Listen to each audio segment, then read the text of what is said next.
dollar. Dirt and money, no soul. Had to go and get it, ain't no time to kick it. Got a stack of flip for my foes. Dollar.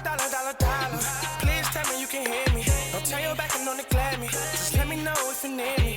Dollar. Let me watch out for my partners. Keep my money long, get my team strong. Let me run away from my problems. Yo, what's good, original crew, man? We back with more Patrick CC. We got men who were ruined after dating a Kardashian. It's a horrible close-up of Kris, ain't it?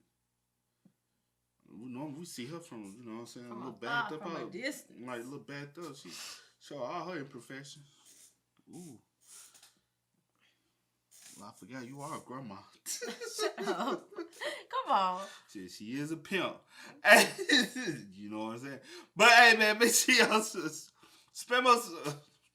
What is you saying? Because I got a lot your mind all over the place. Make sure y'all check out the links in the description box. Down below. You already know where to go if you want the first support. All you got to do, check out the links. We got Patreon popping.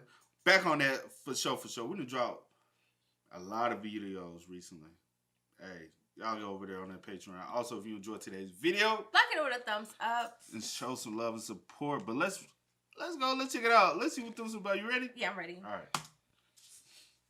The devil works hard, but Kris Jenner works harder. The momager of 6 has built a multi-billion-dollar empire by keeping the Kardashian-Jenner name in the media, but the one tactic that works best is high-profile relationships, since people can't help but be overly invested in celebrity couples. Kardashian relationships are often short-lived, and they tend to be a bit one-sided. There have been countless men whose careers or personal lives suffer due to their association with the family. This is known as the Kardashian curse. Today we are going to look at the stories of men whose lives may have changed for the worse because of their relationship with a Kardashian, starting with Ray J.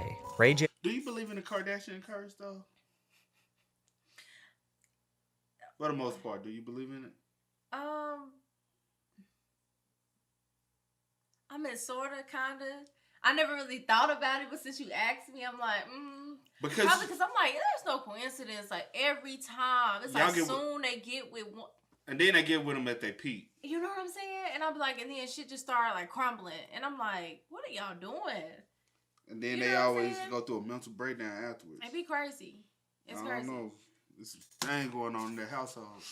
Was a teenage R&B sensation. In 1997, when he was just 16 years old, his single, Let It Go, peaked at number 25 on the US Billboard Hot 100 after it appeared on the Set It Off soundtrack. He continued this momentum in 2001 with his second single, Wait a Minute, featuring rapper Lil' Kim, which peaked at number 30 on the Billboard Hot 100 and helped establish Ray J as a mainstream R&B artist. He also ventured into acting, earning roles in popular sitcoms like Moesha and The Sinbad Show. He had every quality to be a multifaceted superstar in Hollywood. He ain't got the main factor of the reason why Ray J. Like, come on, put some respect on the reason why he really Ray J. You know what I'm saying? He did have some good roles, but come on now. Then he met Kim Kardashian. During a brief musical hiatus, Ray J began dating Kim in 2003 after meeting her while she was working as a stylist for his sister, Brandy. The couple dated for 3 years, during which they made an explicit tape that would later catapult Kim into the spotlight. However, at this time, Kim was just another Valley girl whose only claim to fame is being the daughter of the lawyer who represented O.J. Simpson. So the public was generally unaware of their relationship. They separated sometime in 2006, and Ray J continued seeing the success of his recently released third studio album titled Radiation, featuring his most iconic single, One Wish. But it was after their breakup where things got bad for Ray J and great for Kim. Kim began working as a stylist for her childhood friend Paris Hilton, frequently accompanying Hilton to events and parties. Paris had a tape leak in 2004, 3 years earlier, conveniently at the same time her reality TV show, The Simple Life, first debuted. The tape and show combined launched Paris into fame. It just so happens that the Kardashian family had a reality TV show on the brink of releasing in 2007. Conveniently, in February of that year, the explicit tape of Ray J and Kim made in 2003 titled Kim Kardashian Superstar leaked onto the internet and garnered significant public interest and media attention. Kim filed a lawsuit against Vivid Entertainment for distributing the film, but this was all a part of the plan.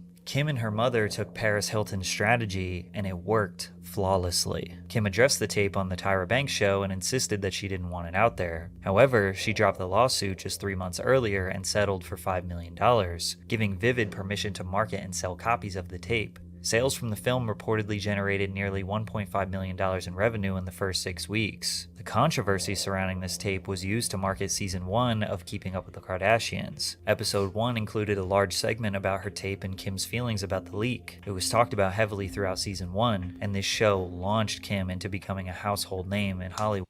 How do a sex tape normally leak, right? Because how does a sex tape normally works? Especially back in those times. Right. Go ahead, baby. The parties that filmed it are the parties who have it. It's either Ray J put it out or Kim leaked it out. Nobody else. Nobody said, oh, I hacked. Like, you really didn't have, you had hackers back then. You always have. But not like that. Not like we do now. You know what I'm saying? Yeah. So, who really put that out? And was the lawsuit technically a lawsuit, or that just a? That was just kind of like the how we gonna pay for how the? We gonna, yeah. How we gonna pay for the tape without saying that y'all gave us the tape to put out? So yeah, that's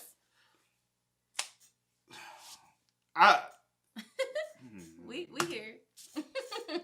The whole backstory. But nobody knew this was calculated at the time, and Ray J looked like the bad guy for filming this material. But temporarily, it did help his career. His 2008 album, All I Feel, debuted at number 7 on the Billboard Hot 200, and he had his highest charting single ever with Sexy Can I, peaking at number 3. He then tried to compete with Kim in the reality TV world with his dating show For the Love of Ray J, which lasted 2 seasons and averaged over 2 million viewers. But that was his final peak. His next reality show was canceled after 2 seasons, and his music career dwindled. After not hearing a Ray J song for 3 years, we got blindsided by the controversial track I Hit It First, featuring Bobby Brackens in April 2013. This song was very obviously about Kim, especially looking at the music video. The song peaked at number 51 on the Billboard Hot 100 and gave Ray J his first Hot 100 entry in years. Then Ray J reportedly sent Kim and Kanye a check that totaled his profits off the sex tape as a wedding gift, further taunting them. Although on the surface this seemed like a W for Ray J, it really just made him look jealous and desperate to get back into the spotlight. Aside from appearing on various reality shows over the years, Ray J's legacy is mostly known today not as an early 2000s R&B star, but rather the guy who made a tape with Kim Kardashian.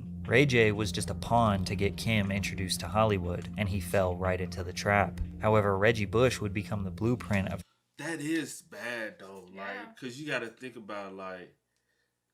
Because that's when I was like, all right, we talking about all Ray J, like, early accomplishment. Yeah. But the real reason why he's stoned, you got to see who he was attached to. His sister at the time was, like... especially for her age, was deemed like the next big, you know what I'm saying? Had TV shows so successful, you know what I'm saying? That family was famed, you know what I'm saying? And they were young.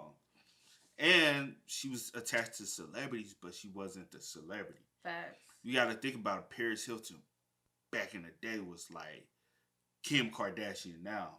Everybody wanted, you know what I'm saying, anything, you know, like it's a lot of people got careers based off of Paris Hilton. Like she made a lot of y'all, like, reason why y'all relevant now.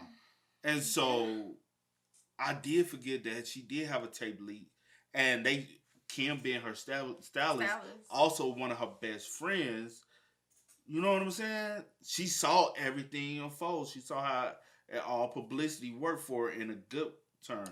How did it like really hurt her financially or anything? It probably really didn't have no real impact because she probably already knew y'all put the tape out, so you know. So like, but I just didn't like how a lot of people tried to paint Ray J during the whole debacle as the bad guy. I didn't like that. Because it's like at the end of the day, nobody can put out a sexual explicit content of you if you really know the business, entertainment world without your consent. They can, like, that is a huge lawsuit, and you have grounds to term the video. You could have filed a big ass lawsuit, which I know a lot of people are gonna be like, but she did file a big lawsuit. But not to actually, her payout would have been way bigger than that. Somebody would have went to jail behind it because it's a sex crime. And she could have had the video removed. Facts. Instead of now also profiting, because both of them are getting checks from them. Even though she got a lump sum up front, but she still was getting profit off of. Yeah. She was getting residual checks. Right. Like so, y'all you don't get residual checks for somebody leaking something.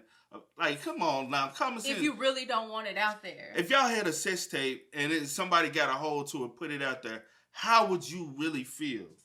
Baby, honey, hell and high water. Somebody going to jail. Yeah. Somebody going to jail. Somebody going to be held responsible for something, and I want it removed completely. Like, ain't nobody about to be making money off of it. Like, unless you was the brains behind it. Unless I was the brains behind it, or someone close to me. And you got to think about it. Her dad was a lawyer, right? Yeah. Her mama ain't no dummy. Not at all. Her mom knew some shit, too. Not blaming Kardashians use relationships to line their pockets. Reggie Bush was the most dominant college football player in the country during his time at the University of Southern California. He played a key role in helping USC win back-to-back national championships in 2003 and 2004. In 2005, Bush won the prestigious Heisman Trophy, awarded to the most outstanding player in college football. Posting a Reggie Bush highlight video was a cheat code for 1 million views on YouTube in 2006. He was basically the first athlete to become a social media celebrity before he got to the big stage. Just a few days before entering the NFL, he signed a $1 million per year endorsement deal with Adidas, then more endorsements with Pepsi, Pizza Hut, General Motors, and Subway. The New Orleans Saints drafted Reggie with the second overall pick in the 2006 NFL Draft. Reebok had received over 15,000 orders for Bush's Saints jersey just 1 week after the draft. Reggie's popularity and social media presence made him the perfect candidate to be Kim Kardashian's boyfriend. During that offseason, Reggie attended the 2007 ESPY Awards, where he was introduced to Kim through a mutual friend. At the time, Kim was still dealing with the aftermath of her tape with Ray J, and was gradually elevating to superstar celebrity status. They began dating shortly after, and their relationship was on full display and keeping up during season 2. In episode 9, Kim shoots a sexy calendar for Reggie, claiming it's for his eyes only, even though there are TV cameras recording the entire shoot for millions of fans at home. But then her mother Kris distributes the calendars for public sale. Obviously, this situation was scripted for TV. This was never going to be exclusive to Reggie, and they knew the calendar would be sold to the public. They just needed to fill out 30 minutes of television and twist the narrative. Men dating the Kardashians have to understand that nothing about their life is private, and their girlfriends will twist their real lives to fit the format of reality television. Reggie was a humble and quiet guy. This one paparazzi interaction alone, you could see how much Kim loved the spotlight and Reggie didn't. Reggie! Kim, love you! For president. All right, cut the light off, remember? Reggie! What's up? Peace sign, dog! This type of attention every time you try to go out to a restaurant will wear down on someone. Bro, that nigga looking like, bro, can you please? The camera's all on me. Can we, and he's like, bro, as soon as you can go and like get rolling, bro, we can be out of this spotlight. And she's like, get my good angle. Bro, sad, man. Reggie's brother chimed in on their relationship many years later. Do you ever wish that you were Kim Kardashian's brother-in-law? Never. I never really liked her, so. You didn't? No, not at all. Why not? No, she was too much. She was too much for the family. We couldn't. How so? Just too much. Despite this, it seemed like the couple were destined to settle down together. The anticipation of the wedding made for great TV. Kim and Reggie just seemed so in love. But one day, everything changed. Due to the demands of Reggie's football commitments and Kim's continued exponential success, the couple broke up for the first time in 2009, citing their desire to focus on their respective careers. Season 3 of Keeping Up documented their fallout and how Kim was dealing with the breakup. You look like a slob, to put it mildly, and this place is... Oh, what? I deserve to be a slob. Yeah, this is how people live when they're, like, really depressed. So maybe I'm really depressed. Season 4 showcased Kim wanting to get back together with him, which they did briefly get back together in 2010 before calling it quits again. The entire rise and fall of their relationship was made for TV, but never showed Reggie's side of the situation, which is crucial to protect the Kardashians' image. Cut out all the things that maybe make them look bad. In fact, they often try to make the men look like the weak ones. For example, a press release after their breakup said, Kim is going to be fine either way. She travels the world and has created brands. He just can't keep up. Which is true. Reggie could not keep up with all of the failed brands that Kim was creating. The the Kardashian card, a prepaid debit card that was taken off the market within a month due to a firestorm of criticism. The card had extremely high fees and was marketed to teenagers who are less educated on personal finance. Then there was Kardashian Color, a nail polish line with 14 different colors with goofy names like Khloe had a little lamb and Court is ready for a petty. Can't forget Quick Trim, the dieting supplement that promised you to reach your weight loss goals. Well, it was bogus and they got hit with a $5 million lawsuit. Then there was Kim's Skechers Shape Up sneakers, in which advertisements claimed that the shoes would help people lose weight and strengthen and tone their butt, legs, and abdominal muscles. Because of the deceptive ads, Skechers had to pay a $40 million settlement after losing a class action lawsuit. Now, man, I ain't finna get sued over no BS with no Kardashians, bro. What you said? Hey, hell no. And these some big ass lawsuits. Right, and when you know that things like this are possible with, you being a business, like, no, let's not do the false advertisement shit. You know what I'm saying? I know a lot of people do it. But that's crazy. The reason why you gotta see what they have been doing. They have always been false advertising. Yeah. Everything. Like, I feel bad for Reggie Bush because, you know what I'm saying, he was a decoy for what they really wanted. Was the relationship real? We won't 100% know, but they need a storyline. Yeah. So after Kim, if you notice, Kim was always the big main line. The first season, what's the focus point? The sex tape with Kim. Oh, yeah. I'm talking about sex tape with Kim and Ray J. Mm-hmm. Second season, what's the biggest storyline? Kim and Reggie Bush, which Reggie Bush, I remember those times. Mm-hmm. He was like, when you talk about like big college superstar, he's the first person you talk about, like, as far as the internet age. Yeah. You know what I'm saying? You have the Derrick Rose, the OJ Mayo, but none of their stories are bigger than Reggie Bush or LeBron James. But then, all right, we can't just keep talking about your relationship. Right. We need something that's like very impactful, very like pulled on the heartstrings. Mm-hmm. We got to see Kim go through a breakup and being all sad and, oh, my man left me. Oh, I can't do nothing. Oh, I'm so depressed. Oh, I live in a pigsty. But I got to make sure my face is done. My makeup on pure point. Like, if you're going through depression, you come on. Yeah. Makeup is the last thing you're thinking about. But you want to make sure you got full face for the camera.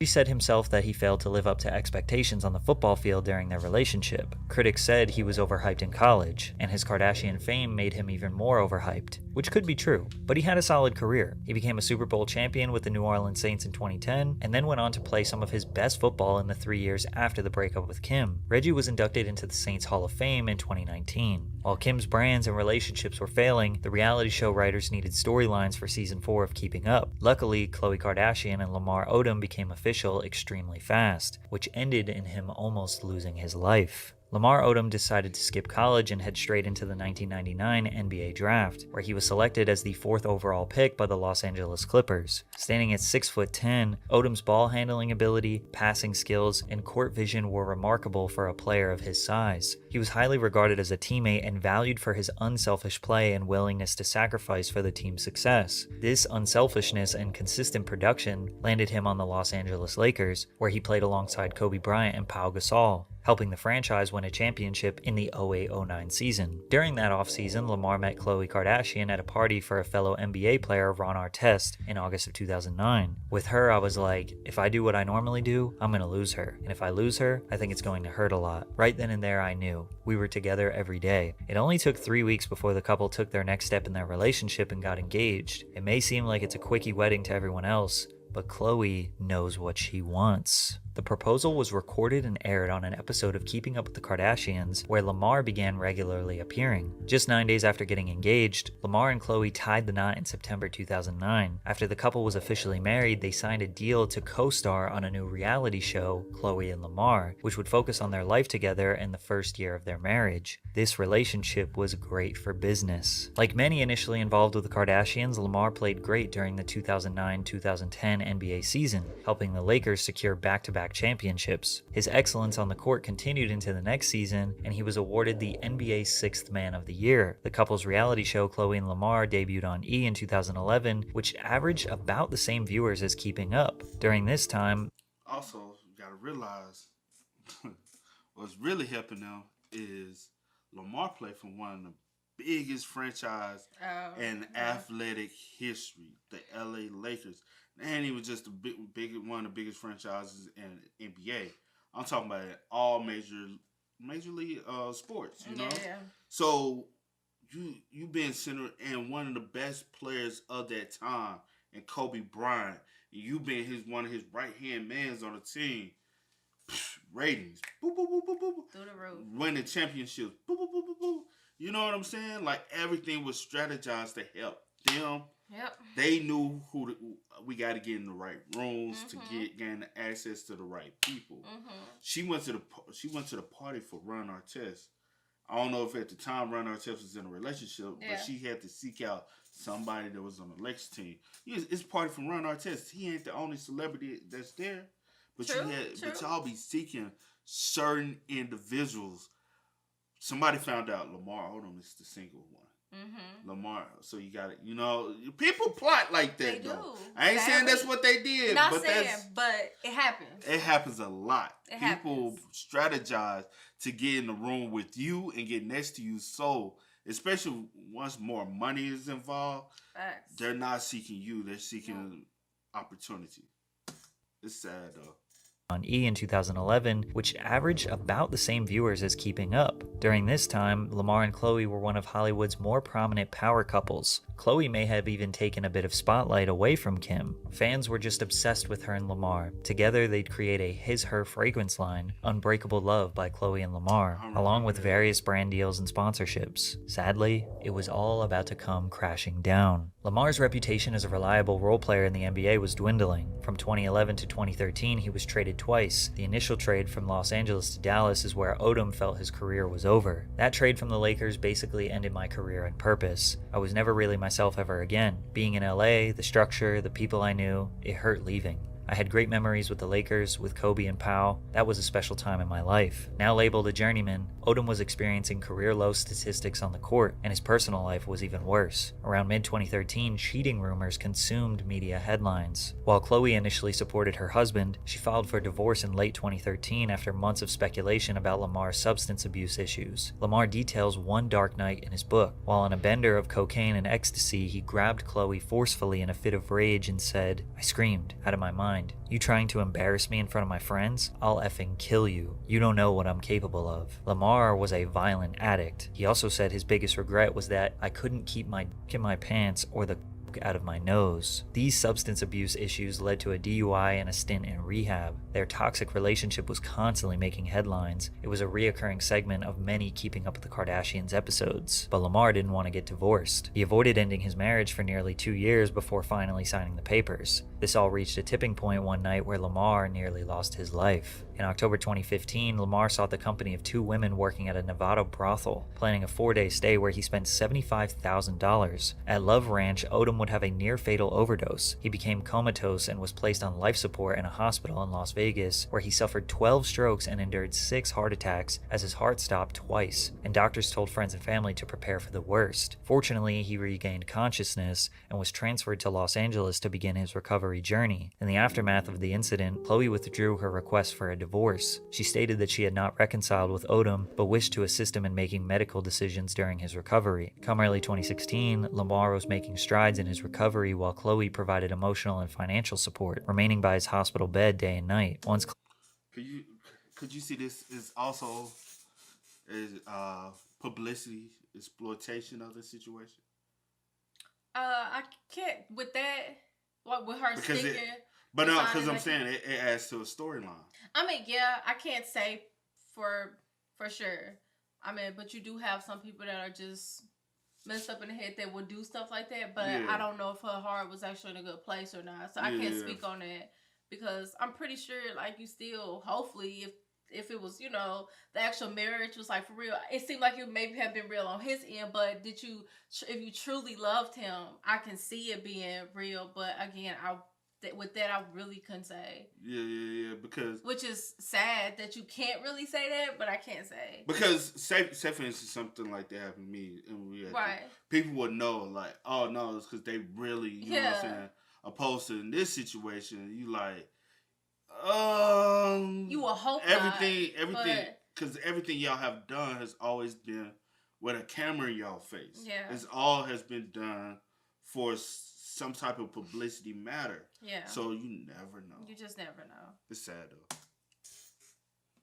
Felt as though Odom was back on his feet. The divorce was finalized in December of that year. Through it all, it does seem like Khloe genuinely cared for Lamar. He was clearly not ready for this level of fame, and they obviously rushed into a relationship to capitalize on the money and ratings it would generate. Turns out, his demons got the best of him. But he wasn't the only basketball player to fall victim to the Kardashian curse. Kendall Jenner has dated at least 7 different NBA players, prompting a famous meme in the NBA community, Kendall's starting 5. Now, a lot of NBA fans like to indulge in the idea that You trying to see...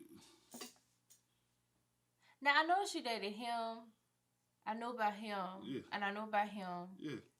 I didn't know about... Yeah, I know about all of it. Okay. They actually cool with each other. That's crazy. I knew about majority, but like 1 or 2 at child. Yeah. How long these relationships are lasting? That's my question for y'all. To 5? What was it 6? Anyway, child, let's keep going. This most recent one, right? Oh, Yeah, this is the most recent one. Or I can't remember. No, this is the most recent one. I can't remember.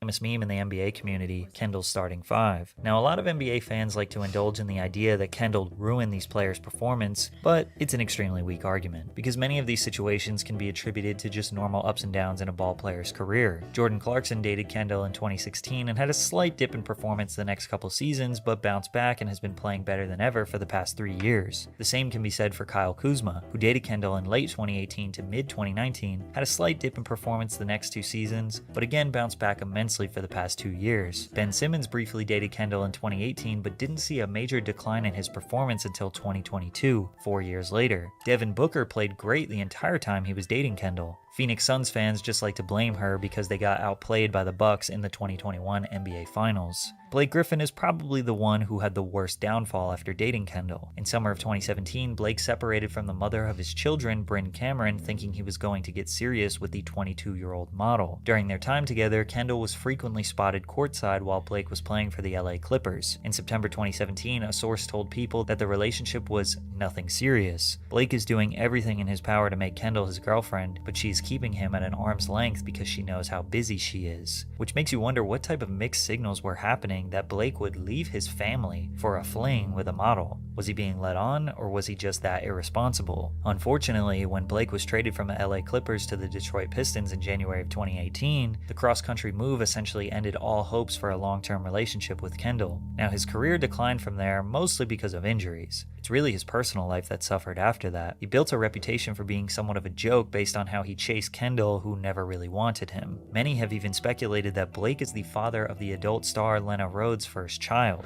Also, don't have kids with NBA players. That's another one. This rumor has led to Griffin becoming a meme within the NBA community. Blake was a superstar player at one point for sure, but his downfall seems more so because of his injuries rather than being tainted by the chaotic lifestyle of the Kardashians. Seeing how successful Khloe and Lamar initially were inspired Kim to get a basketball husband for herself, Kris Humphries, which ended in Kris suing Kim for using him for publicity. Entering the NBA in 2004 as the 14th overall pick selected by the Utah Jazz, Kris Humphries was highly regarded as a promising basketball prospect. However, he was just okay. He averaged 4.3 points and 3 rebounds per game in his first 5 seasons, but he also only averaged 11.5 minutes of playtime. Kris was a decent player, but nowhere near the superstar that the Kardashians aim for. However, in 2009, Kris began playing for the New Jersey Nets. His playtime doubled, and so did his stats. Not too long after, he met Kim Kardashian through a mutual friend. Kim was photographed sitting courtside on multiple occasions at the Barclays Center that fall, and though it was obvious the two were dating, they initially kept the status of their relationship a secret.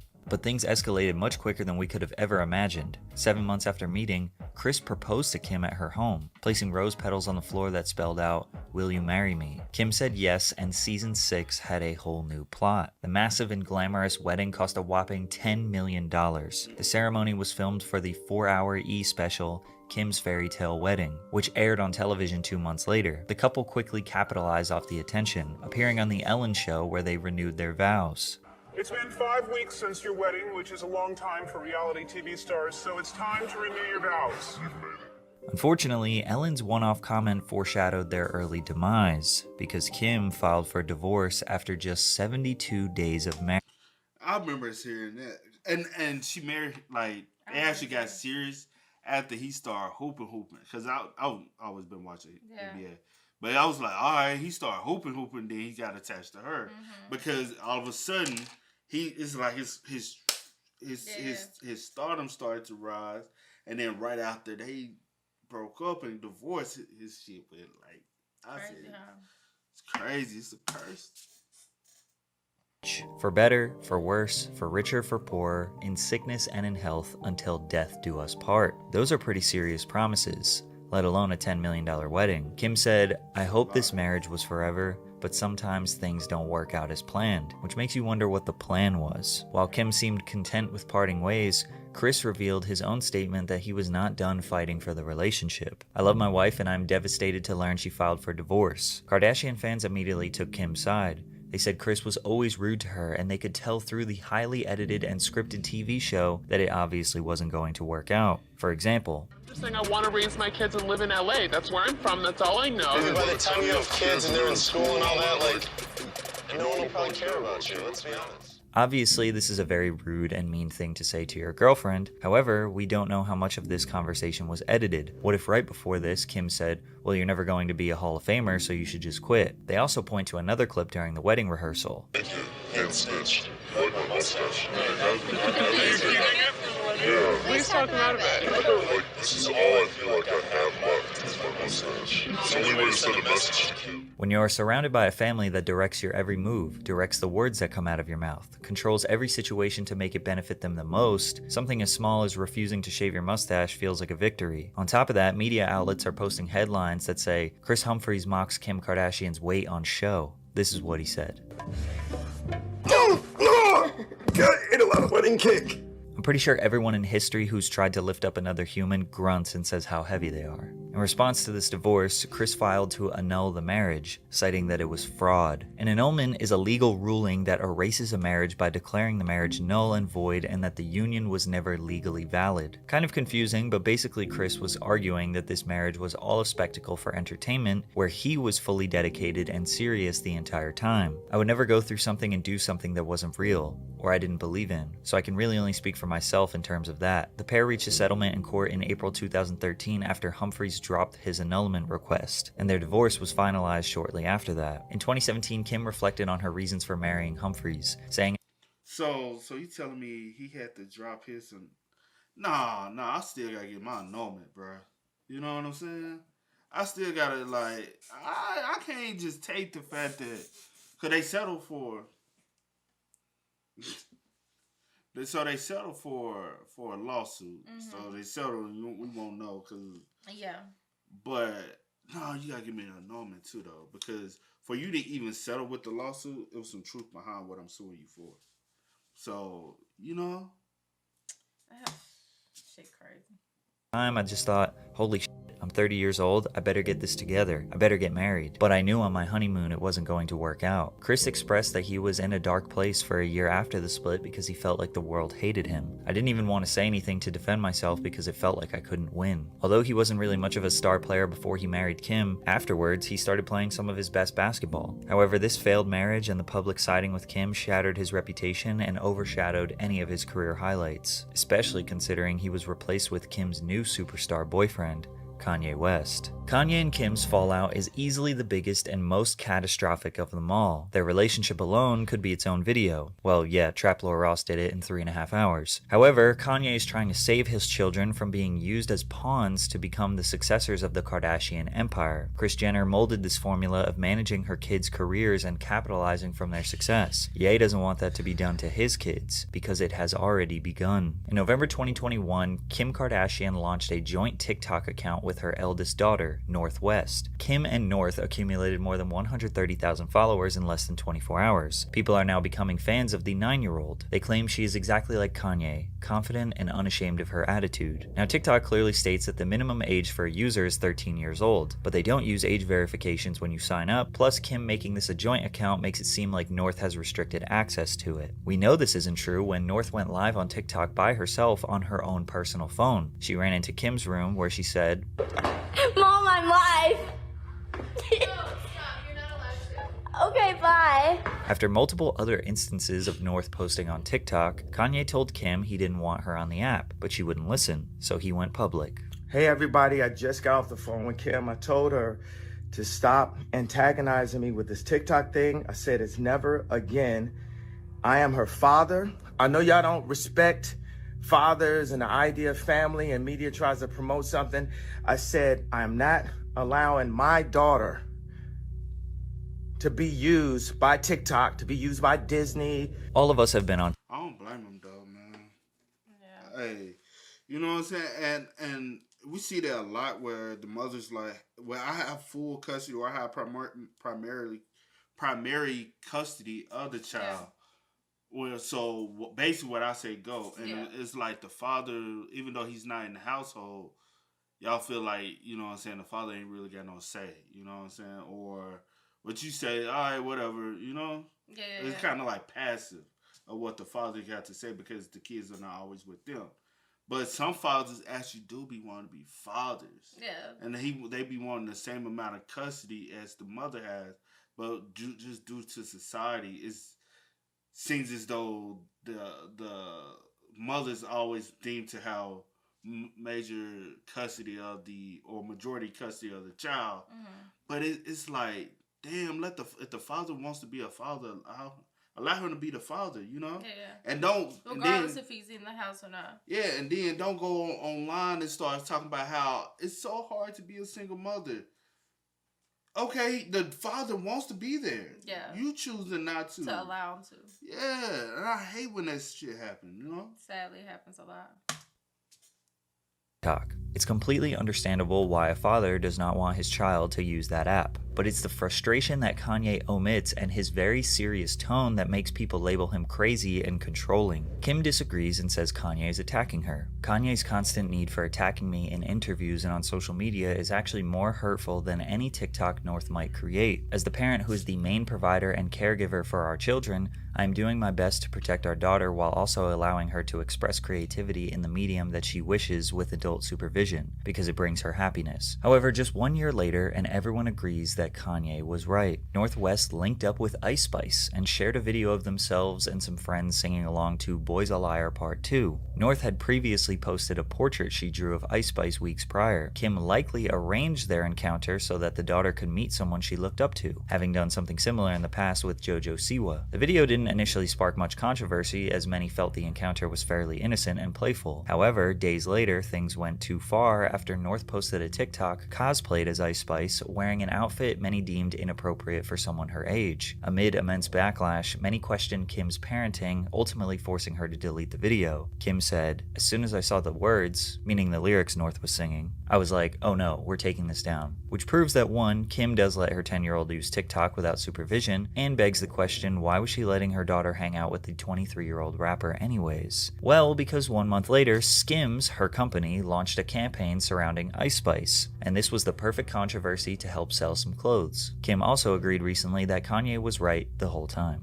You know, and then I saw on the internet, it's like, Kanye was right, you know, and maybe he was, you know, in that instance. Maybe if we put my family on display, or yours, or anyone's in front of millions, it would be just as messed up as theirs. Life is extremely complicated. To blame these men's downfall or depreciation on a single relationship seems drastic. Not to mention these relationships and family complications are edited, manipulated, and sensationalized for our entertainment. I'm not sure if the Kardashian curse is real. It definitely is extreme to say that these men's lives were destroyed after dating them, but one thing we can guarantee is that the Kardashians always benefit. They will always come out on top. Always. And that's the key it's point. It's never failed that they have not ever come out on top. Yeah. And at the end, like, I don't, at the end of the day, I don't blame Kanye for not wanting his kids to. I don't either. Not at all. Like, I just honestly feel like kids should not be on social media, period. Like, and you're giving them access. And then I was making a face because I was like, who bought her the wig? Who bought her the little chain? Who bought her the... You know what I'm saying? Like, but you don't... Acting like you don't know that she's on here doing this stuff is what's blowing me. It's the manipulation. And then you paint this picture that he's crazy or that he's attacking or that he's whatever control. I'm just like, girl, that's still his child. And then to piggyback off what you said, why have your daughter link up with a rapper if you don't already know what that rapper rapping about? Like, you're not, like, if you, as a parent, are not doing your research and seeing, like, who I'm bringing one into my home and around my kids and allowing this stuff to happen, that's definitely on you. And then you also got to think about it like this. If you were so against your daughter and you don't agree with the lyrics, why are you doing business now with that rapper because you don't agree with the lyrics? You don't agree with the subject matter. I'm not agreeing with you as an artist. So I know I'm not doing business with you. I'm not doing business with you and I'm not going to support what it was always, on both ends, everything behind that was exploitation of North. Because everybody know the fans want to hear from North. Yeah. Kim was exploiting the situation. Kris probably like, yeah, get North, like involved, all speculations, nothing's true, it's all alleged. We don't know what's really going on. Yeah. But we can speculate, you know what I'm saying? Like, ain't nothing wrong with speculating. But you try to make Kanye look like the crazy and aggressive individual when he knows what the fame does to people. Yeah. And unfortunately, he lost his mother because of the fame. Yeah. He wants to really protect his kids from this life. And he sees what your side of the family is willing to do with their family members as far as pointing a camera in their face. He like, no, I don't want that. Right. And how far you're willing to go to make sure... You'll put a whole tape out. So, make sure like, y'all get on top. It's super sad. And honestly, say for instance, I was in that situation, had kids, and just put myself in Kanye's shoes, and the child was with the daddy, and or we having like joint custody or whatever the case may be. But when they're in your custody, you're letting them do any and everything. When I've had conversations with you time after time, and I've told you that I don't want this. I feel like there should be a mutual respect. And come to some type of, common ground. And, understand from both sides. From both sides. That, okay, this is what's allowed, this is what's not. And because I say this. It's just... Because, Kim, if you wanted to do TikTok, you could have did TikTok by yourself. You are strong enough to do TikTok by yourself and still have a fan base. What you kind of or maybe wanted to do was to still use your kids' image and likeness for the game. I don't know. And I will say for instance, in that situation, if you agree and he agreed that it's okay for her to do like little cute videos with the both of you, like you two, that's cool. But she should not have access, by herself. She should not be able to get on. She shouldn't have an app on the phone. She should know the email. She should know the password. She shouldn't know nothing. The app on the phone. She shouldn't be able to get on there without you being present. Y'all do y'all video, upload it, whatever. And you see what happened. North said, hey, Mom, I'm on live. You literally are in your big ass bed like this. No, get off. You're not allowed. Like, she shouldn't even, you know what I'm saying? But get your ass up out the bed and say, North, come here. Bring me that phone. Okay? But again, to each his own. Raise your kids how you want to raise them. I can't tell nobody how to raise their kids, but hey. But like Patrick said, you can't 100% solely blame everybody's downfall of their career on a relationship. On them and every one relationship. Yeah. But I would just say for anyone who does this, the only person I'll say who possibly has been the smartest out of everybody who have dated a Kardashian or a Jenner or other was Travis.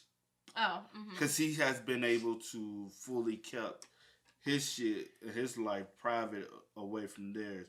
Even though I do know they try to, you know what I'm saying? Yeah. But it does seem as though he kind of pushes himself a little more out the way opposed to every, you know what I'm saying? Because Kylie's the youngest, right?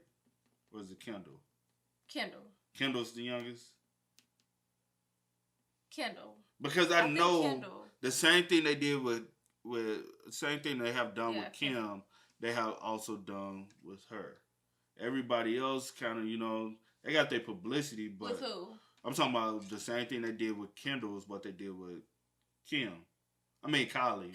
What they did with Kim. Kylie. Yeah. Okay. Yeah. So it's just honestly, they keep finding ways to exploit, and it's money is root to all evil, and exploiting just for monetary gain is kind of weird.